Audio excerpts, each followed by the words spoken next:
Ordinansang musilot sa dili mobayad sa delivery rider giduso sa konseho.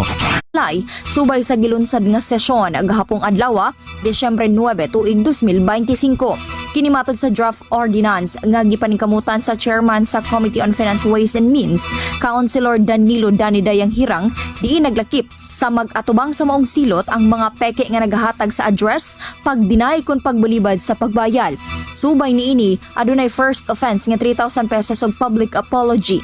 Second offense, 5,000 pesos og usa ka community service. Ingon man sa third offense, 10,000 pesos og prisuhon gikan usa hangtod 6 ka bulan. Gani kini nagtumong sa paghatag og importansya sa mga paningkamot sa mga delivery riders nga gikinahanglang dili baliwalaon kun dili magbinuang sa mga pag-order sa bisan unsang items. Kasama mo sa balita og serbisyo publiko, Radyo Man, Gretchen Igot, Tatak, RMN.